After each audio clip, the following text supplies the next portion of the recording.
Welcome to the Early Years Deep Dive, broadcasting from our studio here in the heart of New York City.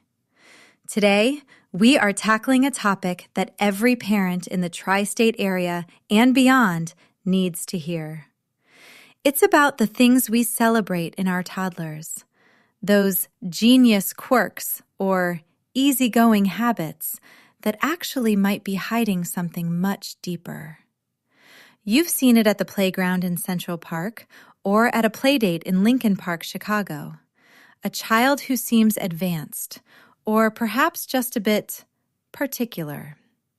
You might be thinking, oh, my kid is just a little professor, or she's just very focused. But today, we're going to peel back the curtain. We are breaking down 7 toddler behaviors that look totally normal or even gifted, but are actually important red flags for communication delays, sensory processing issues, or social challenges. If you've ever felt that tiny nudge in your gut that something isn't quite right, even when everyone else tells you they'll grow out of it, this episode is for you. Let's talk about the reality of the wait and see approach. In the United States, nearly 1 in 6 children has a developmental disability, yet a staggering 70% of these children aren't identified until they reach school age. Think about that. By the time they hit kindergarten in a busy Los Angeles school district, they've already missed the most critical window for brain development. We see it all the time. A parent in a suburban neighborhood says, "My son knew his alphabet at 18 months. He's a genius." But then, at age 5, that same child can't hold a conversation with a peer. The problem is that we are conditioned to look for what a child can do rather than how they are doing it. Let's look at Tin Huang Mot. Imagine you're at a birthday party. Your 2-year-old, let's call him Liam, is sitting in the corner, perfectly content, lining up his toy cars in a flawless straight line. You say, "Look how organized he is. He's going to be an engineer." But when another child tries to join him, Liam has a massive, inconsolable meltdown. You think, he just likes his space. The result? You're missing a sign of rigid play and a struggle with flexible thinking. Tin Huang Hai. Your daughter, Maya, has an incredible memory. She can recite the entire script of Frozen verbatim. You're amazed. You tell your friends at the coffee shop, "She's a natural performer." But when you ask her, "Maya, do you want apple juice?" she just repeats, "Do you want apple juice?" back to you. This is Echolalia. And while it sounds like advanced speech, it's often a sign that the child isn't processing the meaning of the language. Ting Huang Ba. Your toddler is high energy. He's jumping off the couch, crashing into walls, and never seems to tire. You say, "He's just a typical boy, a future NFL star." But he's actually seeking sensory input because his vestibular system isn't registering movement correctly. If you don't recognize these as red flags, the consequences are real. These children often grow up feeling misunderstood, frustrated, and increasingly isolated from their peers. Why is this so incredibly important? Because we are in the golden window. Between the ages of 0 and 3, the brain is forming 1 million new neural connections every single second. This is the most plastic the brain will ever be. When we miss these signs, we aren't just missing a phase. We are missing the chance to wire the brain for social connection and emotional regulation. Research from the Harvard Center on the Developing Child shows that early intervention can literally change a child's developmental trajectory. If we wait until they are 6 or 7, the effort required to make those same changes is 10 times greater. It's like building a house. If the foundation is slightly tilted, you want to fix it while the cement is wet, not after the roof is on and the walls are painted. This doesn't just affect their grades. It affects their ability to make friends, their self-esteem, and their long-term mental health. So, what is the solution?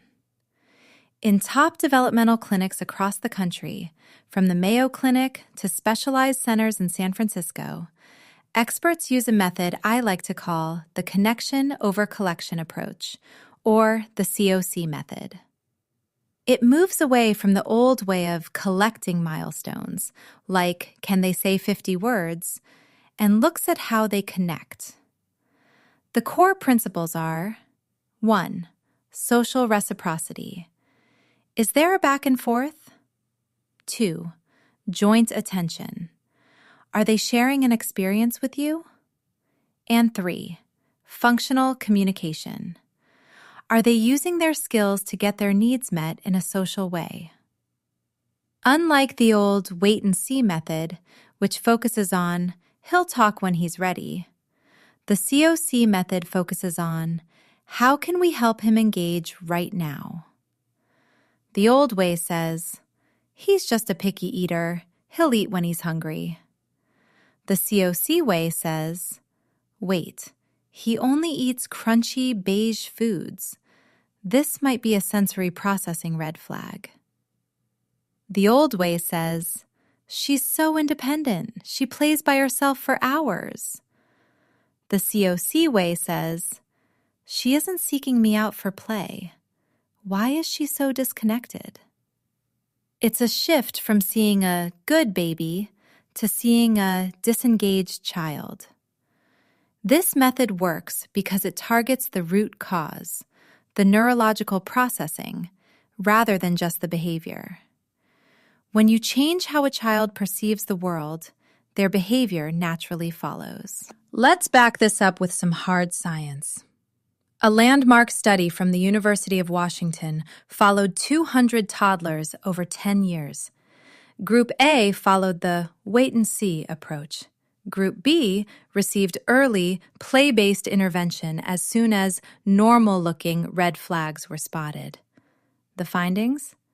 Group B showed a 15-point higher IQ on average by age 10 and 70% better social integration scores. Another study published in the Journal of Pediatrics found that children who showed rigid play at age 2 but were ignored had a 60% higher chance of struggling with severe anxiety in middle school. These aren't just guesses.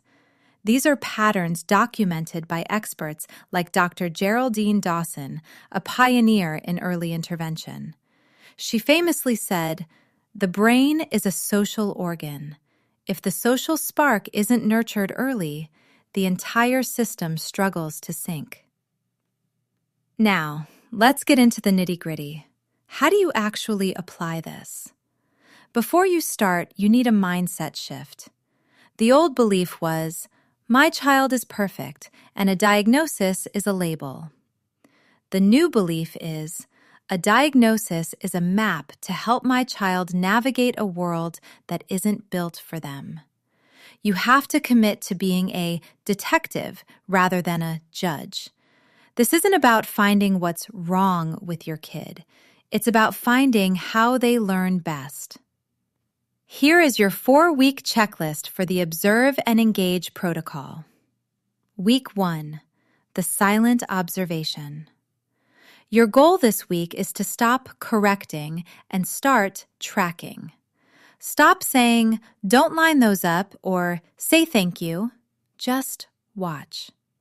Carry a small notebook or use your phone. Every time you see a normal behavior that feels a bit intense, write it down. If you see your child spinning in circles for 10 minutes, don't stop them. Just note, spins when the room gets loud. You are looking for the why. Most parents do this 20 times a day without realizing it. They mask the red flag by distracting the child. This week, let the red flag show itself. It will feel uncomfortable. you'll feel like you're letting them be weird. But that discomfort is you finally seeing your child's true processing style. Your mantra this week? I am a scientist observing a miracle. Week 2, the reciprocity test. Now we test the social loop. Use the pause and wait formula. When your child wants something, like a cookie or a toy, don't just give it to them. Hold it, make eye contact, and wait. A normal red flag is a child who grabs your hand and leads you to the fridge like you're a tool, not a person. This is called hand leading. It looks independent, but it's actually a lack of social communication. Wrong. You just give the juice. Right. You hold the juice, wait for them to look at your face, even for a second, and then give it. You are teaching them that people are the source of good things, not just the fridge. Do this 10 times a day. It will feel awkward, and they might get frustrated. That's okay. You're building a new neural pathway. Week 3, the flexibility challenge. This week, we gently disrupt the rigid patterns. If they always line up cars, put one car slightly out of place. If they always want the blue plate, give them the red one. We are looking for functional flexibility. A child who screams for 30 minutes over a red plate is showing a red flag for rigid thinking. Formula: new plate, same snack. This teaches the brain that change is safe. If they melt down, don't cave in. Sit with them. Acknowledge the feelings. You're sad it's not the blue plate, but keep the red plate. You are expanding their world. Your mantra? Small changes, big growth. Week 4, the engagement shift. Finally, we shift from directing to following. Instead of saying, build a tower, sit on the floor and do exactly what they are doing. If they are tapping a block, you tap a block. This is called parallel play with intent. Ask open questions like, I wonder what happens if I tap this, instead of, what color is this? You are shifting the control to them. If they look at you and smile because you're doing what they're doing, that's a massive win. That's joint attention. If they ignore you completely for 20 minutes while you're right next to them, that is a confirmed red flag to bring to your pediatrician. Let's integrate this into your daily life. At breakfast, instead of just putting the cereal down, wait for a gesture. If they just point, say, "Oh, you want the Cheerios," and wait for a nod.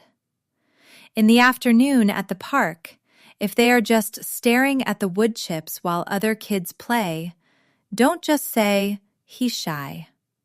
Go over, sit in the wood chips with him, and see if you can pull his attention to a leaf or a bug.